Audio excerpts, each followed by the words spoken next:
So this will be episode 2 on that pre-unit Triumph project. There's something I found down in the basement the other day. It's a crest from when I worked at Fleet Maintenance Group in the dockyard, and I gotta tell you, that was one of the excuse me, one of the best places I ever worked. It was one of the few times in my life that I would wake up on Monday morning and wonder to myself, gee, I wonder what I'm going to be doing today. You know, it was always interesting. Anyway, on with the project.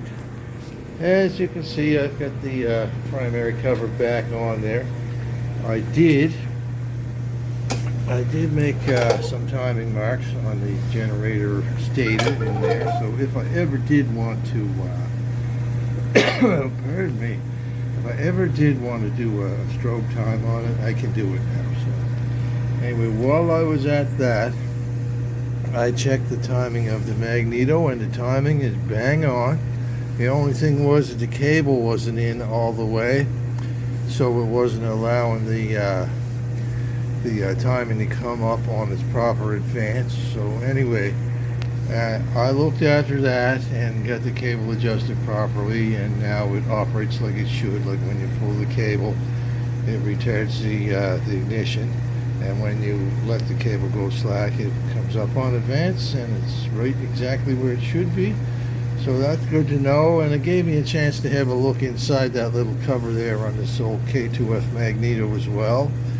This is the first one I've ever seen with that little push button on the side, but that's your ignition kill right there on this engine. So that means if I wanted to, I could try to start this engine up right now, because it doesn't need a wiring harness on it to run. It'll run right off the magneto. But I'm gonna keep my ducks in a row here, and try to do things in order. Like I say, I have to go back to this kickstand horn and get that bent out a little bit so it'll clear this muffler. I think I mentioned before, I hate doing that to original equipment, but the other option is to buy an entirely new exhaust. So I'd have another exhaust system here that's not really any good for anything if I bought the correct one. But anyway, the simplest, cheapest way of getting around to skinning this cat is just to take some of the bend out of this, so it'll go around the muffler and then get everything all straightened out so it looks like it should. There was a little problem with the drive chain wrapping against there was a little bolt in there that was hitting up against the bolt that holds the front of the chain guard. Anyway, I got that looked after, so that was not a big deal. It wasn't a struggle or anything like that. And there was one more thing. This nut would not screw on over the end of the axle. So anyway, the nut had been damaged from somebody smashing it too hard with a hammer. So all I did was I machined the very last thread in the nut away so that it would screw on over there, and it's not going to miss one thread. So anyway, so that's looked after. Mike mentioned that he wasn't sure if there was oil in the forks, and like, we don't know if the forks were rebuilt. We don't know if the forks have new seals in them. We just don't know. So I will just check, take that little bolt out of there, see if there is any oil in the forks, and if not, I'll fill them up. If they leak when he gets the bike on the road, well, we'll know then that we have to change the seals. But for now, I think that's the simplest approach that we can take to it, is just to say, okay, maybe they were done. We'll just make sure there's oil in there. If there is oil in there, nice clean oil, it would be really safe, I think, to assume that the forks were done. If there's no oil in it, or if there's dirty, nasty, gray, yucky, stinky old oil, then it'd probably be good to assume that they haven't been done. But anyway, like I said, next thing to do, get on with that kickstand, get that so it'll swing up into place, and then maybe I'll start looking after the wiring harness after that. Okay, well, that's it for that. Put the acetylene gear away. Okay, I have managed to bend this horn down and then back in a little bit so that you can see there's plenty of clearance between that muffler and the kickstand horn. And I managed to get all the screws and the springs and all that stuff on the stand so it swings down properly now. I've got a coat of a black primer on that horn right now, so I'm going to give that a little shot of a nice gloss black while I've got the jack under there holding everything up. And I think then I'll take the little drain screw out of these fork legs and see if there's actually any oil in them. Yeah, I'm not sure how well this is going to focus in on the threads on that little bolt there. That's a drain bolt from the left fork leg. Anyway, when I took that out of the left fork leg, I noticed that the threads are a little bit stripped on it, and not one drop of oil came out of there. It was the same story on the other side. That one wasn't stripped, but I replaced the bolts with these good old Canadian Robertson screws. I think they're 832.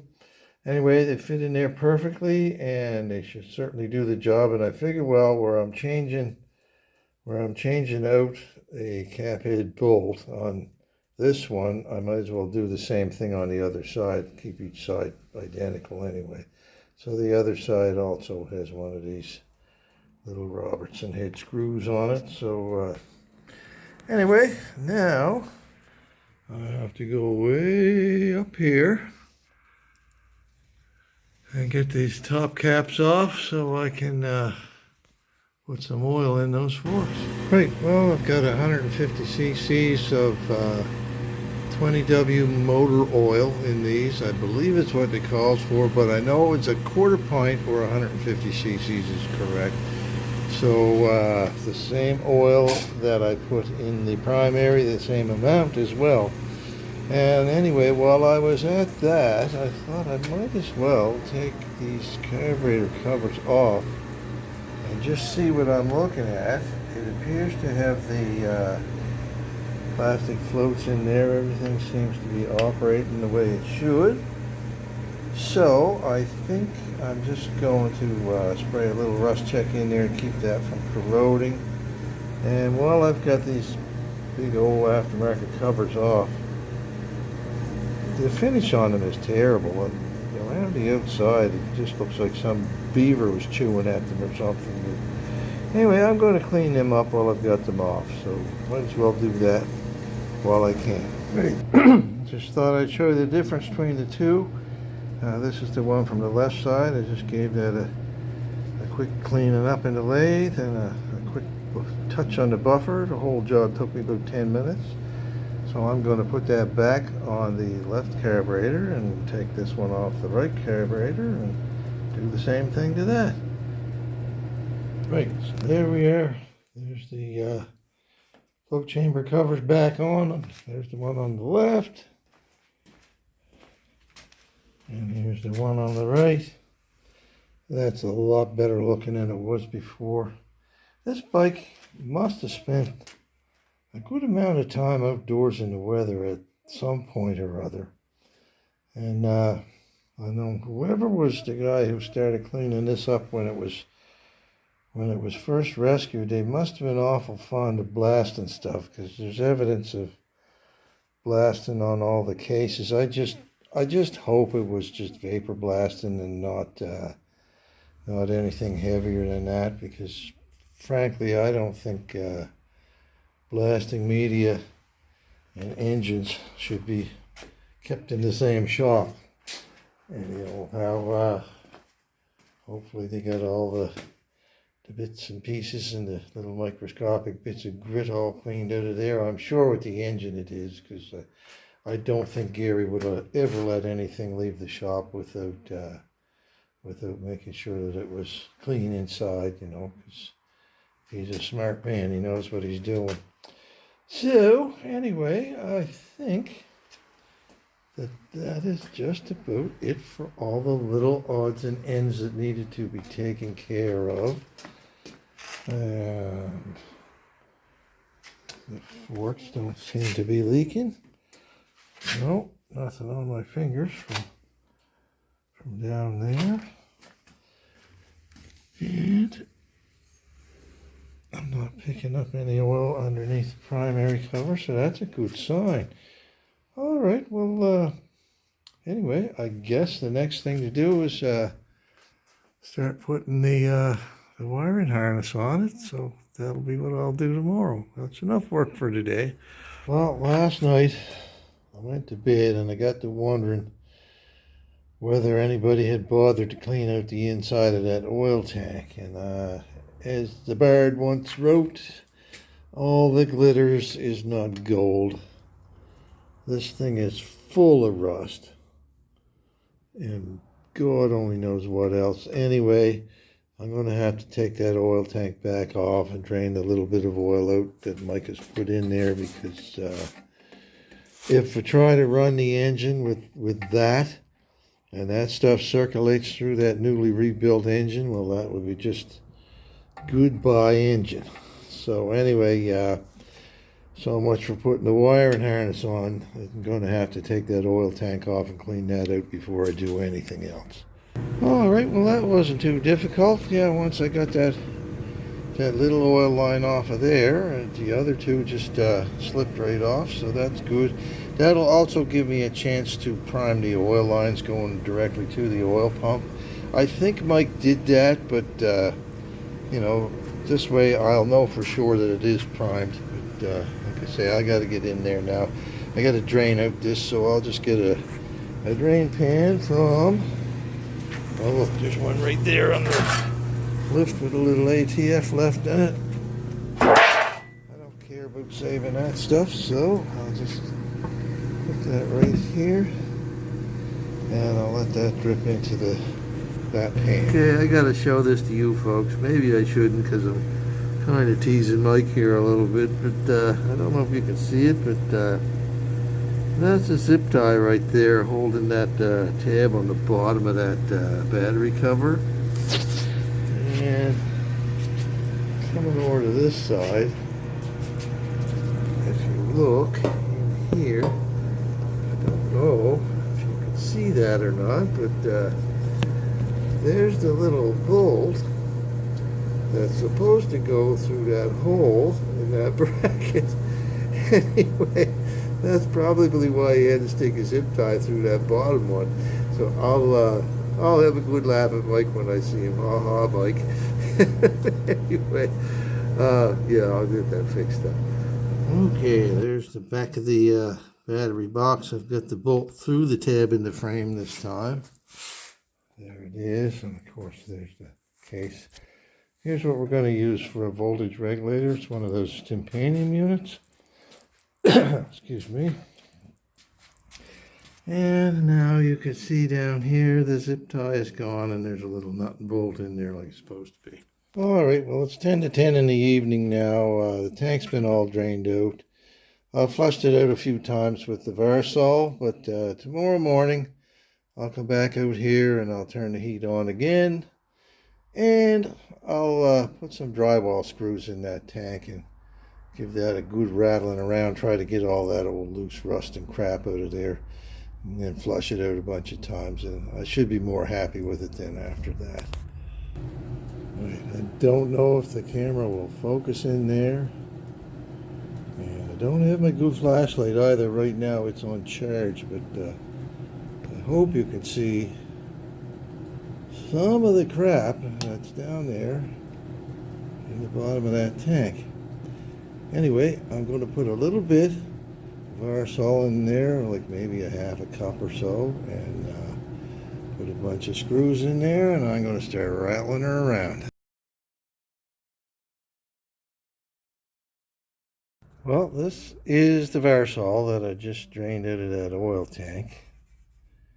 You see it's not very clear. It's not even yellow. But if I tip it up this way, you can see the crap that was left behind after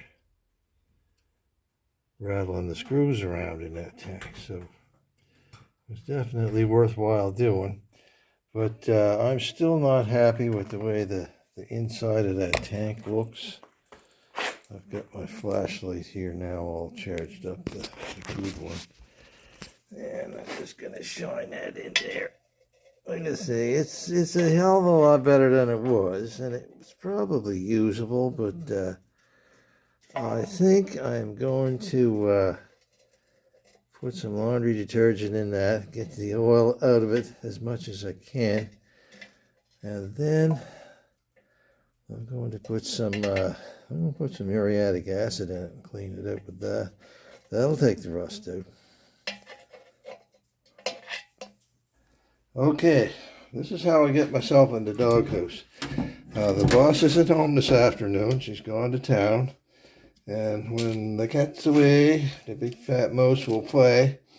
So I've got this full of about a quart of water and about a quarter cup of good old Tide concentrated laundry detergent in there. Anyway, I'm going to slosh that in around there for about 5 minutes and try to get most of the oil off the surfaces in there so I can acid clean it. But I won't be acid cleaning it in the house. At least I got that in my favor. Right, so here we are, outdoors on the back doorstep.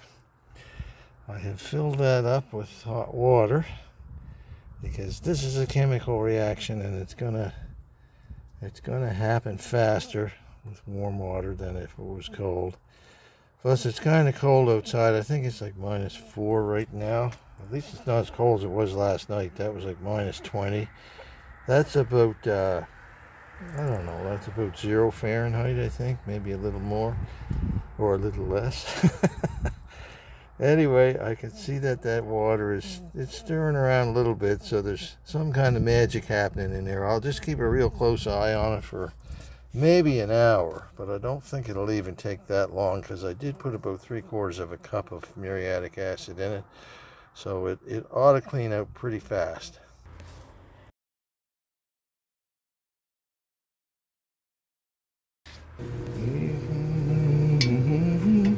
Okay, let's have a look in there now. Well, I'll tell you what, it's not brand new looking, but that's a whole lot better than it was before. This is after the acid cleaning, neutralizing with baking soda and a couple of flushes with water. So now I'm going to get that dried out as quickly as I can and get that over in the Varsol tank because this will flash rust if I don't. Okay, I popped back out here in the shop tonight. I figure I'll wrap this one up because it's Friday evening, and guess what? It's snowing again. Yay! Anyway, the tank's all nice and cleaned out now. I've got it about 3/4 full of nice motor oil in there right now. And it happens to be sacrificial motor oil because I'll be chucking this out. Maybe I'll save it for lawnmowers or something like that. Anyway, I did get this over the Varsol tank when I was finished cleaning it out, and of course cleaned it out again, the Varsol tank, and anyhow filled it up with the motor oil, gave it a good sloshing around because I want that interior surface to be coated with oil because I don't want this to flash rust or anything. So I've been coming out here about once an hour and giving this a little flip upside down and sideways to make sure the interior is well coated with oil. But anyway, I'll be out here a couple of more times tonight. I'm sure at least once with a snow shovel in my hand, and I'll give that another turn around. But that tank should be good to go back on the bike again tomorrow. So anyway, like I said, that wraps up this week's video. So I hope you enjoyed it. If you did, please just take a second to click that like button. It only takes a second. I do that with almost every video I watch, unless I don't like it. But anyway, and if you want to leave a comment, please do. Even the nasty ones help the channel. Mind you, I will delete nasty comments, but if you have any questions or recommendations, I'd love to hear them. Anyways, thanks for watching. Be good to each other, and we'll see you next time.